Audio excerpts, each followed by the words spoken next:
아론의 두 아들 나답과 아비후가 여호와께서 명하시지 않는 다른 불을 가지고 분향하려다가 한날 한시에 죽고 말았습니다. 그러니까 제사장으로 이임된 지 일주일밖에 되지 않은 제사장이 그것도 세상에서 놀다가가 아니라 제사를 드리다가 분향을 하다가 여호와 앞에서 불이 여호와 앞에서 나와서 삼킴으로 여호와 앞에서 죽게 된 것입니다. 그런데 사랑하는 두 아들이 죽은 그날에 하나님의 음성이 아론에게 들려왔다는 거죠. 자, 우리 8절의 말씀을 읽겠습니다. 다 같이요. 여호와께서 아론에게 말씀하여 이르시되. 자, 아론은 두 아들을 잃고 잠잠했습니다. 그리고 머리도 풀지 말고 옷도 찢지 말라라고 하는 모세의 지시를 받아서 슬픔을 표현하지도 않았습니다. 이렇게 두 아들의 죽음 앞에서 잠잠하고 슬픔도 표현하지 못하는 상황 속에서 제사장의 직무를 계속 감당해야 되는 아론의 마음이 어떠했겠습니까? 여러분, 얼마나 마음이 예절했겠습니까? 그런데 그때 하나님이 아론을 찾아와 부르시고 말씀하십니다. 그렇습니다. 아론은 그때 하나님께서 자신에게 주신 그 말씀 때문에 얼마나 위로를 받았는지 모릅니다.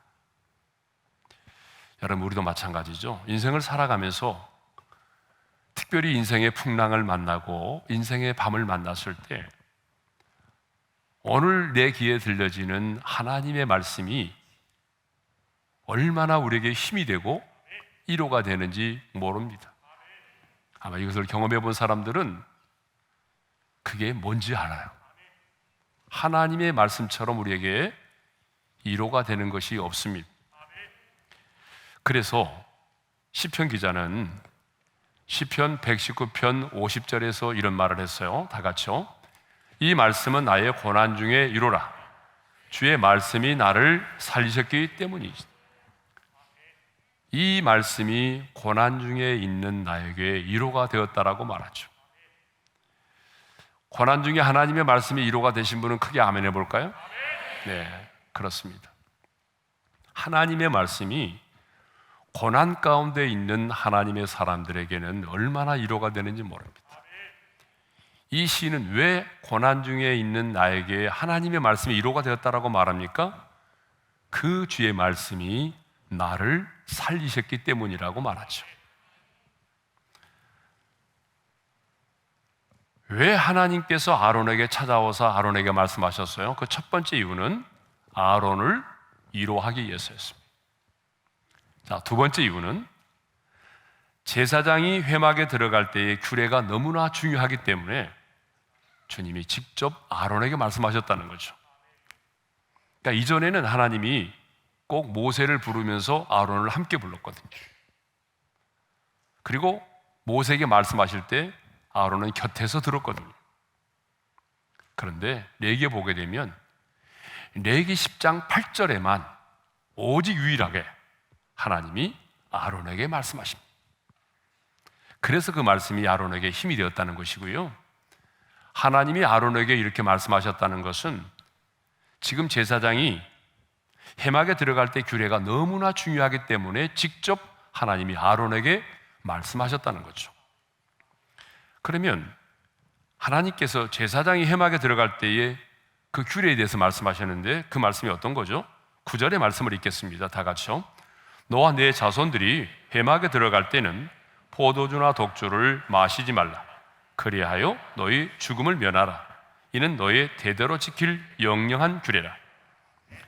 자, 제사장이 회막에 들어갈 때는 포도주나 독주를 마시지 말라. 그리하여 죽음을 면하라고 했어요. 왜 하나님이 갑자기 포도주와 독주를 얘기하실까요? 바로 나답과 아비후가 그 하목제를 먹고 마실 때에 그때에 포도주와 독주를 마셔서 이렇게 분별하지 못하여 여호와께서 명하시지 않은 다른 불로 분향하다가 죽었기 때문입니다. 그래서 지금 하나님께서는 아론에게 말씀하십니다. 제사장이 회당에 들어갈 때는 절대로 포도주나 독주를 마시지 말라. 그리하여 너희 죽음을 면하라. 이 말은 무슨 말이죠? 만일에 그렇지 않고 포도주나 독주를 마시고 들어가게 되면 죽는다는 얘기입니다. 그러면 왜 포도주와 독주 금지 규례를 정하셨을까요? 10절에 답이 있네요. 10절의 말씀을 읽겠습니다. 다 같이요. 그리하여야 너희가 거룩하고 속된 것을 분별하며 부정하고 정한 것을 분별하고. 자, 따라서 합시다. 분별하며, 분별하고. 분별이라는 말이 두 번이나 반복해서 나오잖아요. 그러니까 하나님께서 제사장에게, 회막에 들어가는 제사장에게 포도주와 독주를 마시지 말라, 먹지 말라고 말씀하신 이유가 뭐예요? 분별하며 분별하도록 하기 위해서입니다. 무엇을 분별하도록 하기 위해서입니다? 거룩하고 속된 것을 분별하며 부정하고 정한 것을 분별하도록 하기 위함이라는 거죠.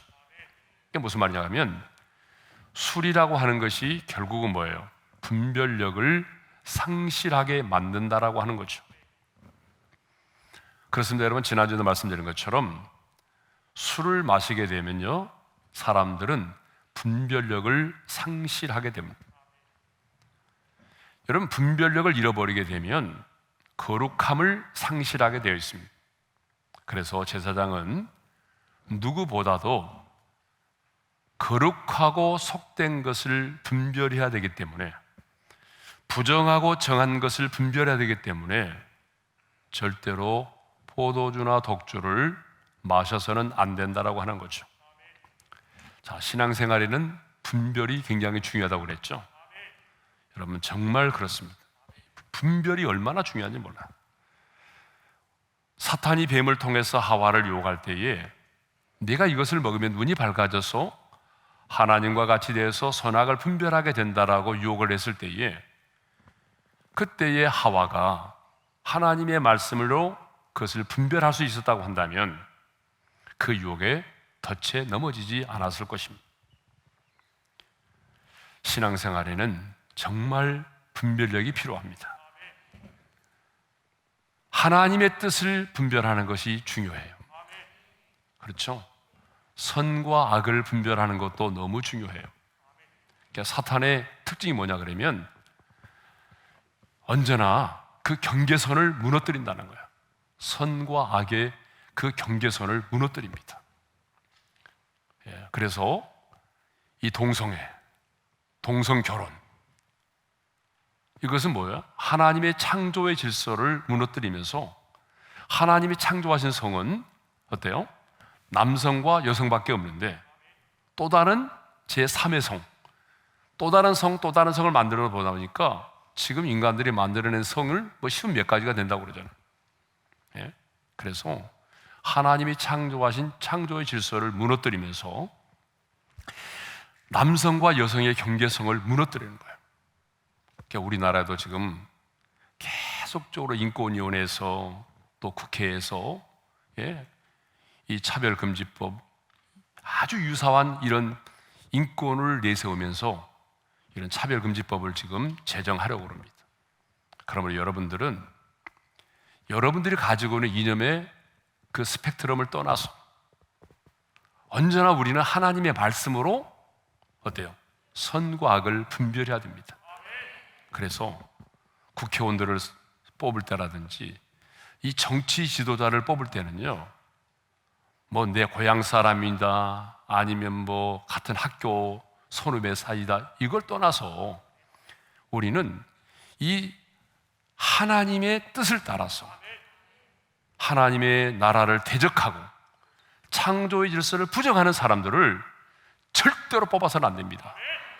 만일에 여러분들이 신앙의 양심을 거스리고 그런 사람에게 투표한다면 여러분들은 하나님 앞에서 죄를 짓는 거나 마찬가지입니다. 그래서 여러분들이 정신 바짝 차리고 선거를 할 때는 정치 지도자를 뽑을 때는 반드시 선과 악을 분별할 줄 알아요.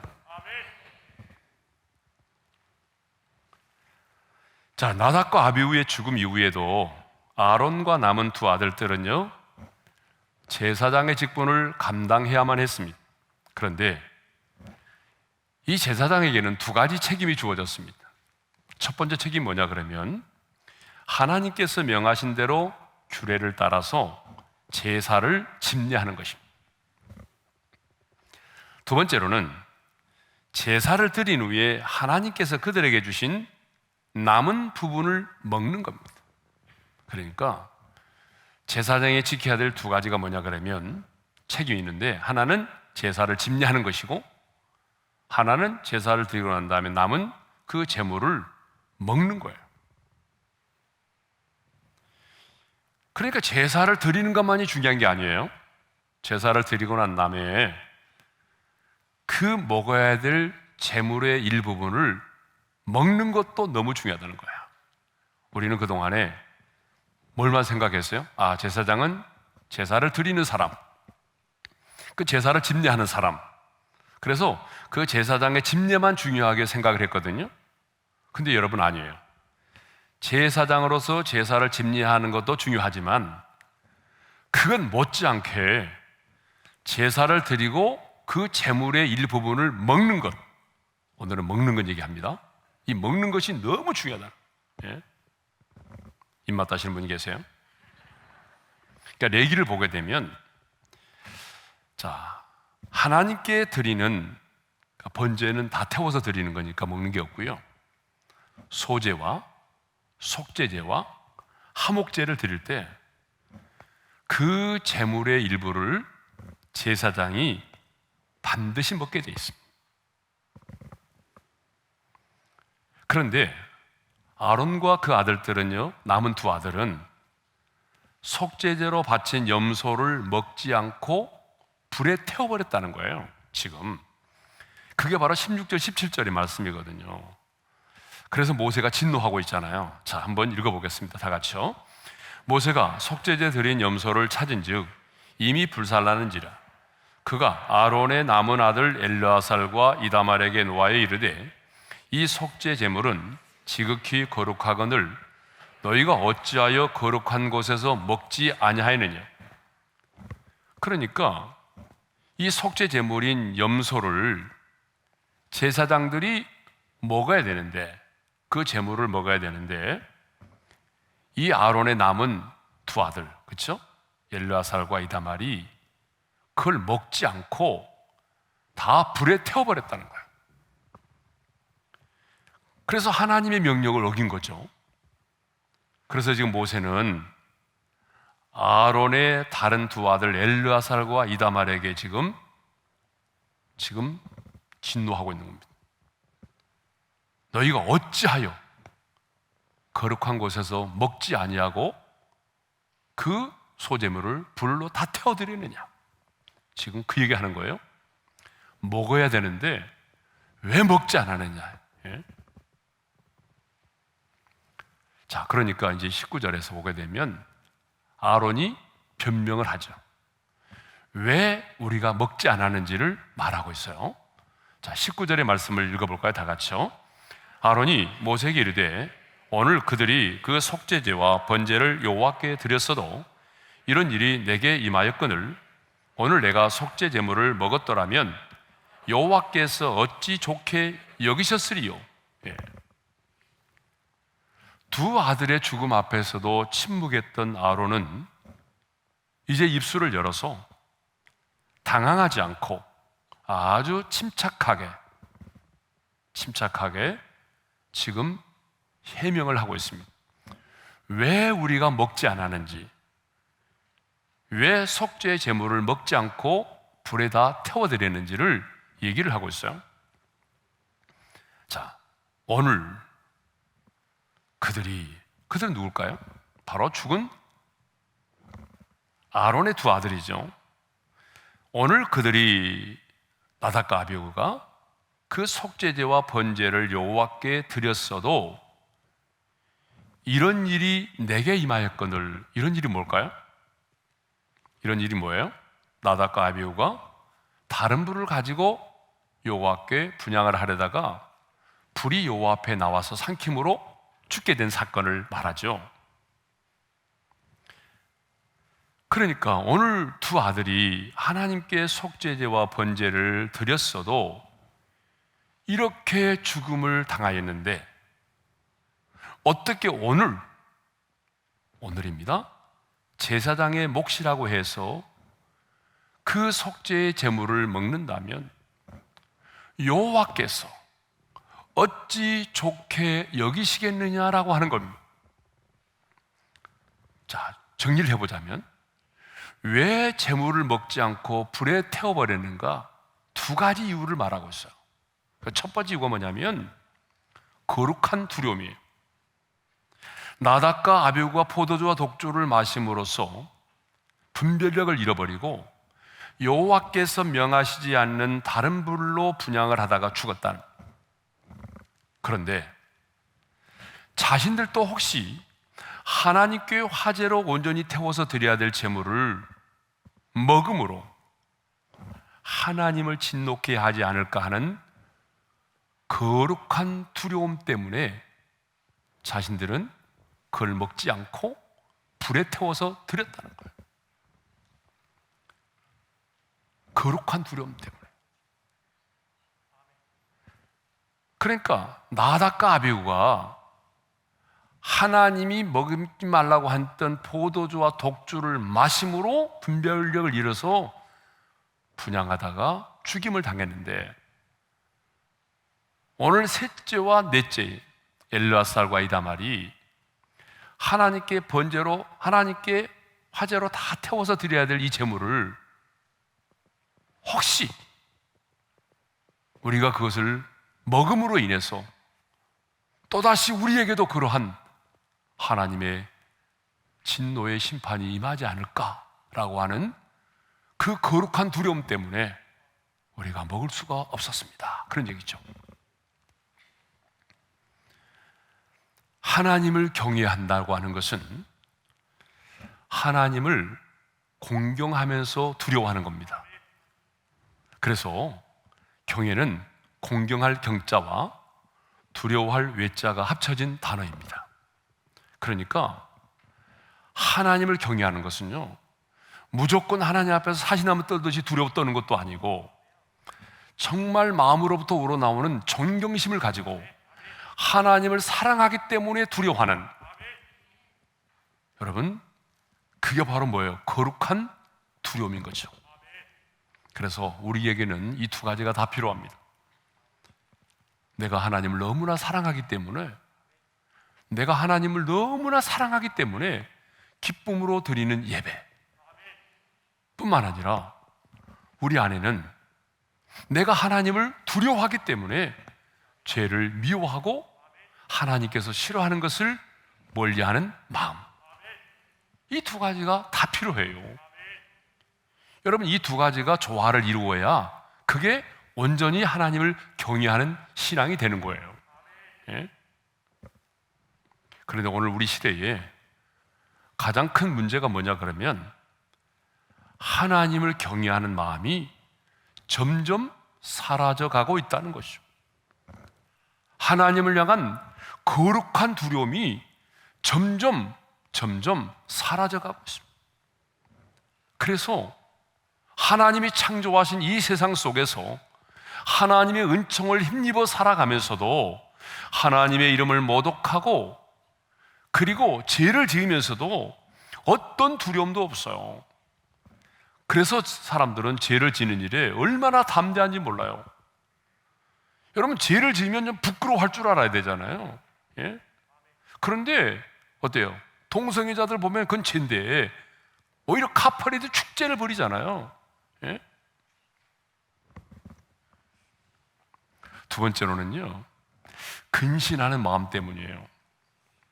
아론은 이런 날에, 지금 여러분 이 사건이 며칠 후에 일어나는 일이 아니에요. 다 오늘이라고 말하잖아요. 오늘. 아론은 이런 날에는 더 근신하는 것이 마땅하고 제물을 먹지 않고 불에 태워 드리는 것이 하나님이 좋게 여기실 것이라고 생각했다는 것입니다. 그러니까 두 아들이 죽은 이 슬픔의 날에, 두 아들이 세상을 떠난 이 슬픔의 날에 말이죠, 거룩한 두려움만이 아니라 자신들이 제물을 먹는 것은 하나님이 좋게 여기시지 않을 것 같아서 제물을 먹을 수 있는 그 권리를 포기했다는 거예요. 여러분, 우리 그런 것도 있잖아요. 예. 우리나라 사람들은 더 그런 게 강하잖아요. 뭐 예를 들어서 상가집에 가는데 뭐 상주가, 아니면 상주의 부인이 뭐 너무나 화려한 옷을 입고 있더라든지, 아니면 립스틱을 너무 빨갛게 칠했다든지, 뭐 그러면 돌아와서 막 흉보잖아요. 사람들이 뒷담화 까잖아요. 그죠? 아, 왜 그래? 슬프지 않나 보지? 왜 이렇게 오늘 막 이렇게 웃고 있는 거야? 응? 돌아가시를 기다렸나? 이렇게 상주가 웃고 난리야. 여러분 그러잖아요. 그런 것처럼 아들이 죽은 그 슬픔의 날에 자신들이 그 속죄의 제물을 먹게 된다면 과연 하나님이 그 모습을 보시고 좋게 여기실까? 너희 아들이 지금 죽었는데 그것이 내게 주어진 몫이라고 해서 그 염소의 고기를 뜯어서 먹고 있다고 한다면 과연 하나님이 좋게 여기실까? 하나님이 좋게 여기실 것 같지 않다는 거예요. 왜냐하면 아직도 자신들에게는 근신하는 마음을 가져야 되는데, 근신하는 마음 때문에 하나님이 지금 이 상황에서 그 염소의 고기를 물어뜯고 먹고 있으면 하나님이 좋게 여기시지 않을 것 같아서 근신하는 마음 때문에 얼마든지 먹을 수 있지만 그 권리를 내려놓았다는 거예요. 여기서 중요한 것은 뭐예요? 여호와께서 어찌 좋게 여기셨으리요. 하나님께서 좋지 않게 여기셨을 것 같다는 거예요. 그래서 자신들은 그 제물을 먹지 않았다라고 하는 거예요. 자, 그럼 모세가 어떻게 반응했을까요? 그 말을 듣고 두 아들의 죽음 앞에서 하나님을 향한 거룩한 두려움과 더 근신하는 것이 마땅하다고 생각해서 제물을 먹을 권리를 포기했다라고 하는 이 아론의 해명을 들은 모세는 이렇게 반응을 하게 됩니다. 20절입니다. 다 같이요. 모세가 그 말을 듣고 좋게 여겼더라. 여러분 뜻밖이죠? 그래도 말씀대로 해야지. 여러분 이게 답 아닙니까? 아무리 두 아들이 죽었어도 하나님의 명령을 따라서 해야지. 너도 죽을래? 여러분 이렇게 해야 되는 게 아니겠습니까? 근데 모세가 그 말을 듣고 좋게 여겼다라고 하는 거죠.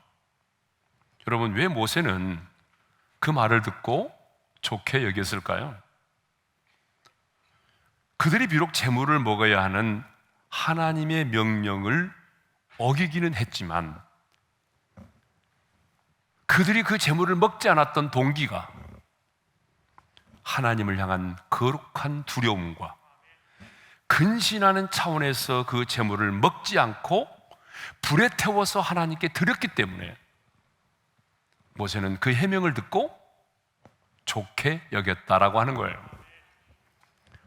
자, 이렇게 말하면 나답과 아비후가 뭐가 다른가? 또 이렇게 분명히 질문을 할 사람이 있을 것 같아요. 아니 나답과 아비후도 하나님의 명령을 어기고 명하시지 않은 다른 불을 가지고 분향하다가 죽었지 않는가? 그러면 아론과 지금 남은 두 아들도 하나님의 명령을 어기고 먹으라고 한 제물을 먹지 않았는데 다 불에 태워서 하나님께 드렸는데 똑같이 하나님의 명령을 어긴 것이 아닌가? 그런데 왜 나답과 아비후는 하나님이 그 앞에서 불이 나와서 그들을 삼켜서 죽게 하고 왜 엘르아살과 이다말은 지금 모세가 좋게 여겼을까? 여러분, 충분히 여러분은 분명히 질문을 할 수 있어요. 그렇죠? 그러나 여러분, 달라요. 뭐가 다르냐면 나답과 아비후는요, 하나님 앞에서 부주의하고 경거망동한 행위로 하나님의 명령을 어겼어요. 그렇죠? 그렇지만 아론과 남은 두 아들을 엘르아살과 이다말은 반대로 하나님을 경외하는 마음과 근신하는 마음 때문에 명령을 어겼다는 거예요. 그러니까 명령을 어긴 것은 분명해요. 그렇지만 너무 달라요. 하나님을 향한 거룩한 두려움과 근신하는 마음. 여호와께서 오늘 두 아들이 죽은 이 슬픔의 날에 우리가 과연 기쁨으로 그 염소의 제물을 먹는 것이 여호와께서 좋게 여기실까? 라고 하는 그 마음 때문에 그들이 그 제물을 먹지 않았다는 거예요. 그거 너무 다른 거죠. 예. 하나님은 뭘 보시죠? 사람의 중심을 보신다는 거예요. 예. 그래서 모세는 그 말을 듣고 좋게 여겼다라고 하는 거죠. 자, 그러면 이제 본격적으로 속죄의 제물을 먹으라고 하는 부분에 대해서 살펴보도록 하겠습니다. 나답과 아비후가 죽은 후에 모세가 아론과 남은 두 아들에게 소재에 남은 것은 지극히 거룩하니 그것을 취하여 제단 곁에서 먹으라고 말하죠. 자, 그 12절의 말씀인데요, 12절의 말씀을 읽겠습니다. 시작. 모세가 아론과 그 남은 아들 엘르아살에게와 이다말에게 이르되 여호와께 드린 화제물 중 소재에 남은 것은 지극히 거룩하니 그것을 취하여 누룩을 넣지 말고 제단 곁에서 먹되. 자, 소재에 남은 것. 네. 그 다음에 레위기 2장 3절에도 그런 말이 있어요. 읽겠습니다. 시작. 그 소재물에 남은 것은 아론과 그의 자손에게 돌릴지니 이는 여호와의 화제물 중에 지극히 거룩한 것이니라. 자, 13절의 말씀도 읽겠어요. 다 같이요. 이는 여호와의 화제물 중 내 소득과 내 아들들의 소득인즉 너희는 그것을 거룩한 곳에서 먹으라. 내가 명령을 받았느니라. 계속해서 나오는 얘기가 뭐냐 그러면 어때요? 제물의 일부분을 먹으라라고 하는 명령이에요. 그러니까 우리가 서두에 생각했던 것처럼 제사장이 해야 될 일 가운데 하나는 제사를 드리는 것만이 아니라 하나님이 먹으라 한 그 제물을 먹어야 한다는 거예요. 예? 그게 먹는 게 너무 중요한 거예요. 예? 근데 어떻게 먹으라고 말하죠? 누룩을 넣지 말고 먹으라는 거예요. 자, 레위기 2장 11절의 말씀을 읽겠습니다. 다 같이요. 너희가 여호와께 드리는 모든 소제물에는 누룩을 넣지 말지니 너희가 누룩이나 꿀을 여호와께 화제로 드려 사르지 못할지니라. 예. 계속해서 보게 되면 누룩을 넣지 말라는 말이 나와요. 예? 예, 여러분, 왜 누룩? 뭐 레위기 2장 11절에 보게 되면 꿀도 마찬가지예요. 꿀도 나오잖아요. 왜 누룩과 꿀을 먹지 말라고 그래요? 누룩은요, 음식의 고유한 맛을 변화시키는 능력이 있어요. 누룩은 신속히 발효가 되는 성질로 인해서 성경에서는 무엇에 대한 상징으로 사용되고 있는가 하면은 죄의 전념성과 그로 인한 부패를 상징합니다. 그래서 성경은 누룩은 부패와 타락의 상징으로 말할 때가 참 많아요. 그래서 예수님도 바리새인들에 대해서 말할 때 이렇게 말씀하셨어요. 삼가 바리새인들과 사두개인들의 뭘 주의하라? 누룩을 주의하라. 이렇게 말씀하셨어요. 그러니까 누룩이라고 하는 것은 번져가는 특징이 있잖아요. 예. 그러니까 이 죄라고 하는 것도 그렇습니다. 죄라고 하는 것도 한 번 죄를 지으면 끝나는 것이 아니라 또 죄가 죄를 낳는 것이잖아요. 그 죄는 계속해서 확산되는 거야. 예.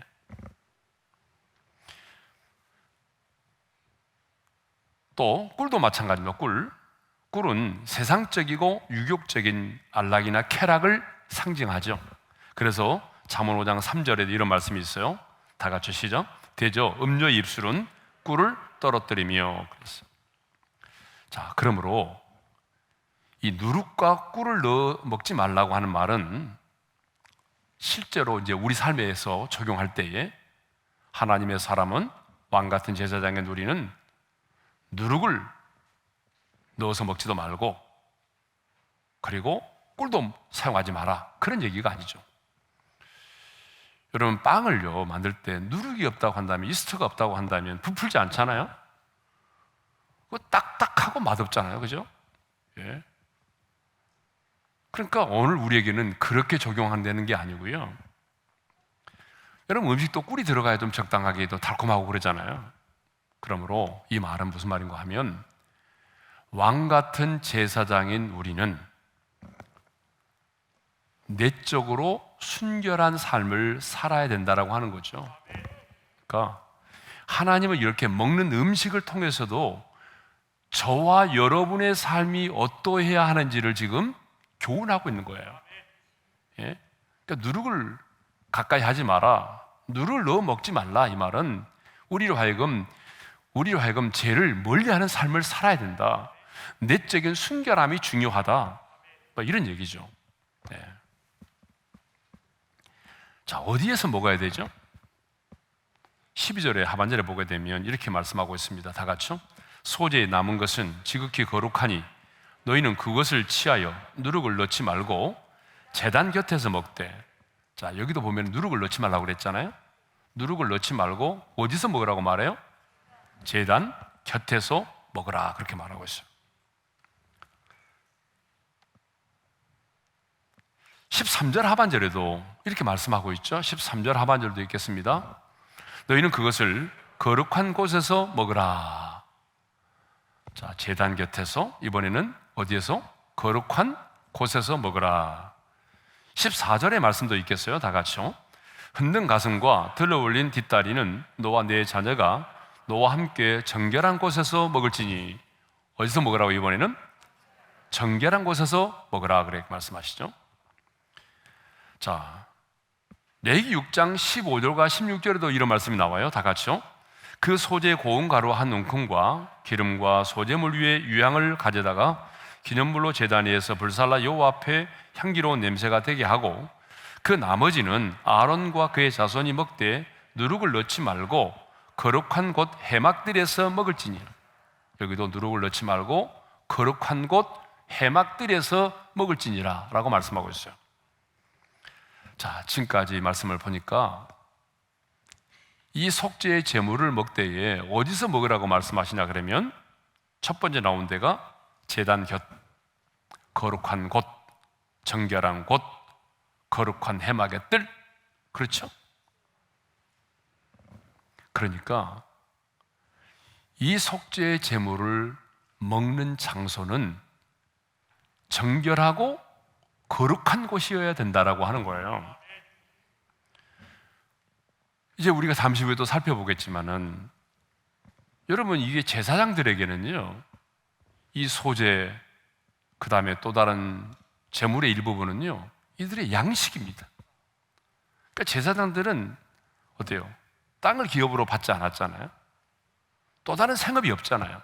그렇기 때문에 이렇게 사람들이 가져온 제물의 일부를 먹음으로 양식으로 취하는 거잖아요.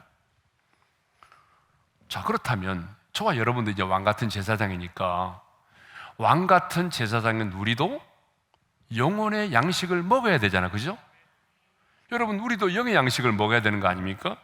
그러면 우리도 그 영적인 양식을 먹어야 되는데, 영적인 양식을 어디에서 먹어야 될까요?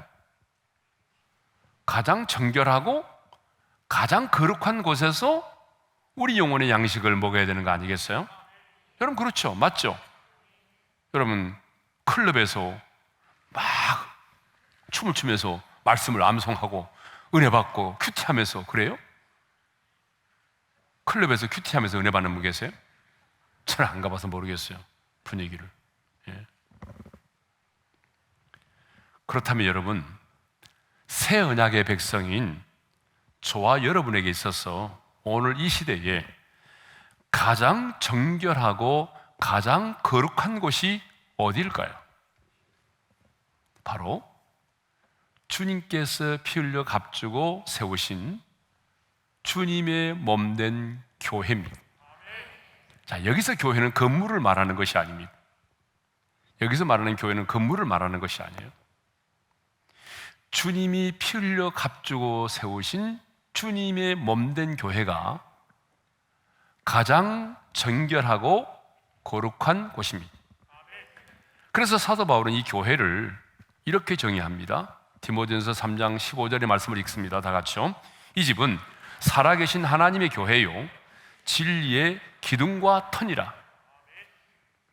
교회는 바로 진리의 기둥과 터라고 말하고 있습니다. 그러니까 여기서 말하는 교회는 건물로서의 교회가 아니고 그리스도의 몸에 연합된 교회를 말하는데, 진리의 터 위에 세워진 기둥과 터가 바로 교회라는 것이죠.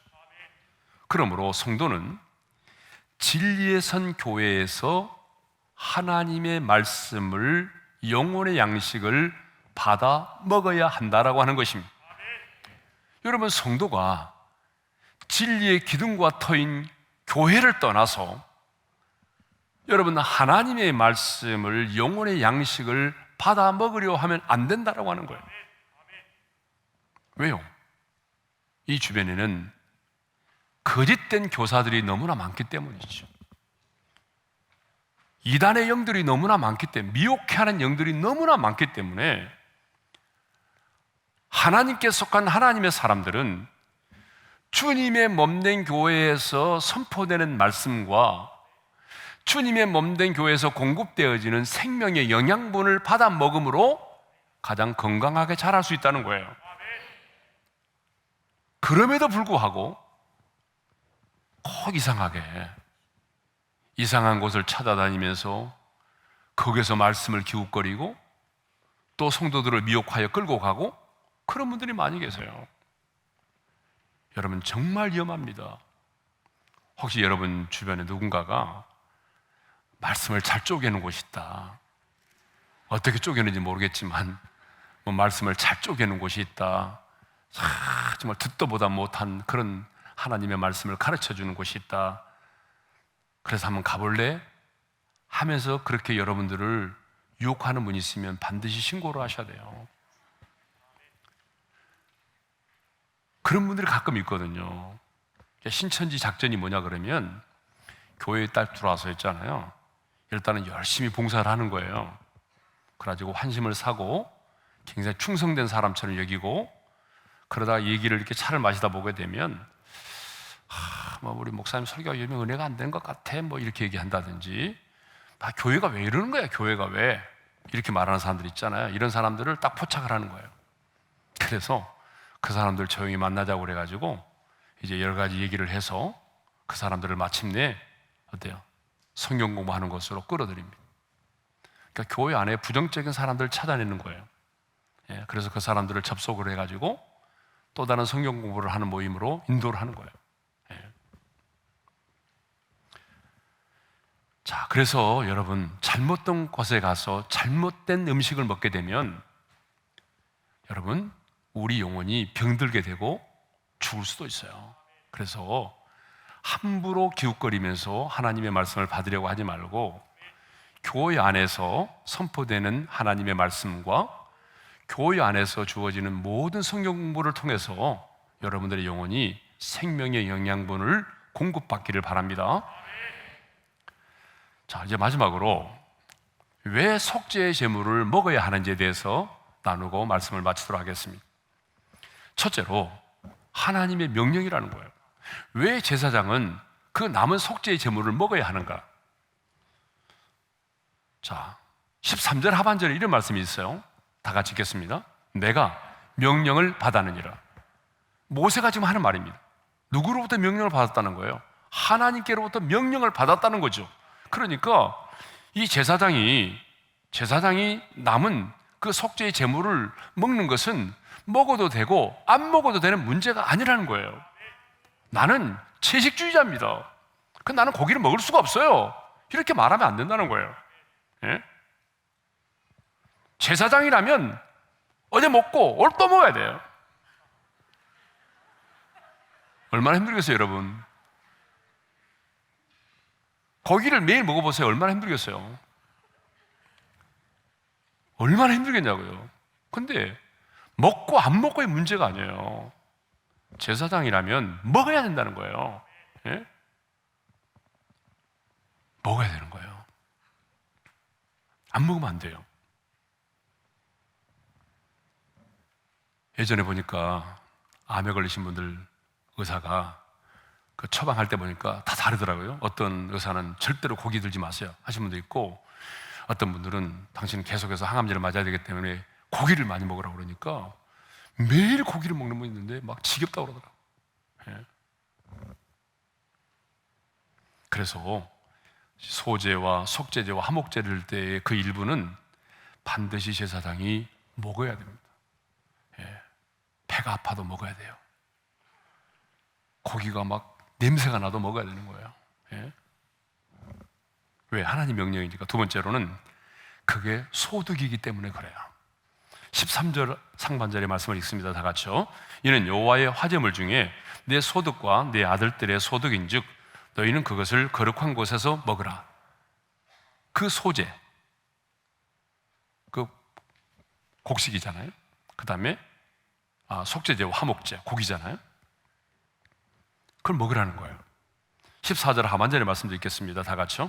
이는 이스라엘 자손의 화목제물 중에서 내 소득과 내 아들들의 소득으로 주신 것입니다. 하나님은 어때요? 그거를 소득이라고 말씀하시잖아요. 예?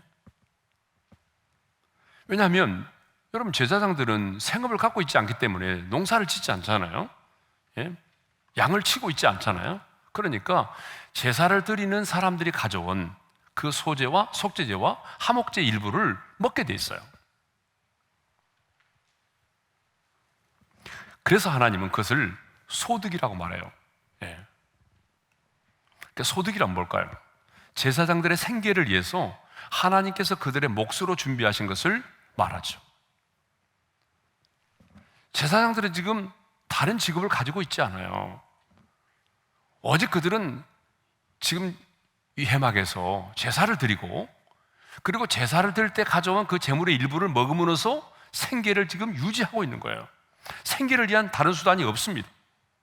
그래서 하나님께서는 그 제사장들의 가족들과 그 제사장들의 생계를 유지하도록 하기 위해서 그들에게 이 소제의 양식과 속죄제와 화목제의 제물의 일부를 양식으로, 소득으로 주셨다는 거예요. 오늘날로 말하면 교회에서 교육자들에게 드리는 사렙이라고 말할 수 있겠죠. 자, 이것을 보게 되면 교회는 성도들이 드린 헌금 가운데 그 일부를 교육자의 사례비로 들여서 교육자들의 생활을 책임져 줄 수 있어야 된다라고 하는 거죠. 이것은 성경적이에요. 네. 그러니까 교회와 성도는 자신들의 영적 생활을 위해서 수고하는 교육자의 육적인 생활을 책임지는 것이 마땅하다라고 하는 거죠. 씨를 뿌리는 자가 그 열매를 먹는 것이 당연한 것처럼 성도들에게 영적인 양식을 제공하는 교육자들에게 성도들이, 교회가 생활비를 제공하는 것은 너무나 당연한 것이라는 얘기입니다. 그런데 어떤 교회는요, 자신들이 헌금을 해서 사례비를 드리니까 교육자를 꼭 고용인처럼 생각하는 분들이 있어요. 예. 우리 교회는 그렇지 않지만 여러분, 외국에 나가보게 되면 우리 교민 교회들 있잖아요. 한 30명밖에 안 되는 이런 교회들 보게 되면 그런 생각들이 굉장히 많아요. 당신은 우리가 고용한 사람이야. 그러니까 설교만 해. 이렇게 말하는 분도 있어요. 그래서 목사님들이 굉장히 상처를 많이 받는 거예요. 예. 자기가 고용한 것처럼, 예? 자신들이 헌금을 해서 당신한테 우리가 생활비를 주니까 당신은 설교만 해. 여러분, 이런 흐름이 있어요. 이건 정말 잘못된 겁니다. 예. 17절의 말씀을 한번 읽어볼까요? 자, 레위기 6장 17절인데요. 다 같이요. 이는 나의 화제물 중에서 내가 그들에게 주어 그들의 소득이 되게 하려는 것이라. 여기서 아주 중요한 말씀이 나옵니다. 따라서 합시다. 내가 그들에게 주어. 아니, 이건 지금 제사를 드리려고 하는 사람들이, 죄를 사함받고자 하는 사람들이, 화목제를 드리려고 하는 사람들이 제사를 드리는 사람이 가져온 재물의 일부잖아요. 그렇죠? 그런데 하나님은 지금 뭐라고 말씀하시냐 그러면 내가 그들에게 주었다. 예? 여러분, 제사를 드리는 사람들이 가져온 재물의 일부니까 사람이 볼 때는 뭐예요? 제사를 드리는 사람이 주는 거 아니에요 지금? 그런데 하나님이 지금 뭐라고 말씀하시냐면 내가 그들에게 주었다라고 말해요. 여러분, 이게 너무 중요한 거예요. 하나님의 사람이 누리는 이 세상을 살아갈 때에 이 생각을 가지고 살아야 한다는 것입니다. 내가 열심히 일을 해서 돈을 벌고 직장 생활을 해서 봉급을 받을지라도 하나님께서 내게 주신 것으로 내가 그렇게 믿고 받아들이고 감사할 줄 알아야 한다는 거죠. 물론 내가 몸담고 있는 직장에서 월급을 받습니다. 여러분 열심히 일을 했고 또 그 직장은 여러분들에게 봉급을 주는 거죠. 생활비를 주는 거잖아요. 사례를 하는 거죠. 그러므로 하나님의 사람은 내가 몸담고 있는 그 직장에 대해서 충성해야 되고 최선을 다해야 됩니다. 그러나 우리는 거기서 머무르면 안 됩니다. 더 나아가서 하나님이 내게 주신 것으로 생각하며 감사해야 된다는 거예요. 내가 열심히 일을 했어요. 내가 열심히 식당의 문을 열고 그래서 사람들에게 맛있는 음식을 제공했어요. 그 돈을 벌었어요. 예. 열심히 비즈니스를 했어요. 그래 돈을 벌었어요. 그러면 내가 잘해서 돈을 벌었다고만 생각하지 말고 하나님이 내게 주신 거예요. 여러분이 직장 생활을 해서 돈을 벌든지 장사를 해서 돈을 벌든지 어떤 형태로든지 간에 수입이 생겼다면 그것은 하나님이 내게 주신 것으로 알아야 된다는 거예요. 여러분, 이건 너무 중요합니다. 이 신앙이 있을 때에 천지기적인 신앙을 가질 수가 있는 거예요. 하나님이 내게 주셨다. 여러분 그렇잖아요. 하나님이 내게 건강을 주시지 않으면 직장생활 할 수 있어요? 하나님이 여러분에게 건강 주시지 않은데 직장에 나갈 수 있나요? 못 하잖아요. 하나님이 우리에게 건강 주시고 일할 수 있는 직장을 주시고 또 나에게 그런 달란트를 주시고 또 하나님이 그런 만남의 축복을 허락해 주시고 그러니까 결국은 뭐예요? 하나님이 내게 주신 거예요. 여러분, 이러한 신앙의 고백을 가지고 우리가 살아야 된다는 거예요. 마지막입니다. 회중의 죄를 담당하기 위해서 제사장들에게 그 속죄 제물의 일부를 먹도록 명령하신 거예요. 자, 17절의 말씀을 읽겠습니다. 다 같이요. 이 속죄 제물은 지극히 거룩하거늘 너희가 어찌하여 거룩한 곳에서 먹지 아니하였느냐? 이는 너희로 회중의 죄를 담당하여 그들을 위하여 여호와 앞에 속죄하게 하려고 너희에게 주신 것이니라. 가장 분명하게 이유를 말씀하고 있어. 왜 하나님께서 지금 그 제사장들에게 하나님께 드려진 소제와 속죄제와 화목제의 일부를 먹게 하셨는지 이유를 말씀하고 있어요. 이는 너희로 회중의 죄를 담당하여 그들을 위하여 여호와 앞에 속죄하게 하려고. 이게 중요한 겁니다. 제사장이 그 속죄 제물을 먹는 것은 단순한 음식만의 문제가 아닙니다. 예? 그 제물을 먹음으로 그 회중의 죄를 담당하라는 거예요. 그 죄를 속되게 내가 그 회중의 죄를 담당하게 되고 내가 그 제물의 일부를 먹음으로 말미암아 그 죄를 속하게 하기 때문에 그 죄를 속죄할 수 있기 때문에 먹으라는 거예요. 무슨 말이냐 그러면 제사장이 그 제물을 먹음으로 그 속죄의 제물과 하나가 된다는 거예요. 자, 지금 어떤 사람이 자신의 죄를 속죄하기 위해서 제물을 가져왔어요. 그러면 그 제물은 이제 가게 띄어지고 어때요? 그 제단에서 이제 불로 태워서 하나님께 드리지 않습니까? 그러니까 그 제물은 이미 죽었어요. 그런데 그 남은 일부를 지금 어때요? 제사장이 먹어야 돼요. 이 앞가슴과 갈비살과 뒷다리를 먹어야 돼요. 근데 그걸 먹을 때 그게 먹는 게 뭐냐 그러면 그 죽은 제물과 지금 제사장이 하나가 된다는 거예요. 하나가. 제단 위의 제물과 하나가 된다는 거예요. 제단 위에 지금 올려서 태워서 드려지고 있는 그 제단 위의 죽은 제물과 그 제물의 일부를 내가 먹음으로 제사장과 그 제단 위의 제물이 지금 하나가 된다는 거예요. 제사장이 제단에 드려지고 그 남은 그 제물을 먹음으로써 그 제물을 바친 자의 짐을 제사장이 지금 짊어지는 것이 되는 겁니다. 그렇기 때문에 제사장은 반드시 그 제물의 일부를 먹어야 되는 거예요. 먹지 않으면 안 되는 거예요, 지금. 예? 그렇습니다, 여러분. 이 말씀을 묵상하니까 누가 떠오르죠? 우리 예수님이 떠오르죠? 자, 그래서 주의 오실 길을 예비했던 세리요한은 예수님이 자기에게 나오시는 모습을 보고 뭐라고 말했어요? 이렇게 말하죠. 다 같이요. 보라, 세상 죄를 지고 가는 하나님의 어린 양이로다. 예수님은 제사장으로 이 땅에 오셨어요. 우리의 모든 죄를 담당하셨어요. 모든 죄를 담당하시고 그 십자가에서 화목제물로 죽으신 거예요. 그러니까 벌써 지금 하나님은 이 구약에 이 제사장이 제물을 먹는 이 사건을 통해서 하나님의 아들 예수 그리스도가 이 땅에 오셔서 우리 인간의 모든 죄를 담당하시고 죽으실 것을 예표하고 있는 것입니다. 이사야 선지자가 예수님의 탄생 700년 전에 이렇게 예언했잖아요. 다 같이요. 우리는 다 양 같아서 그릇 행하여 각기 제 길로 갔거늘 여호와께서는 우리 모두의 죄악을 그에게 담당시키셨다.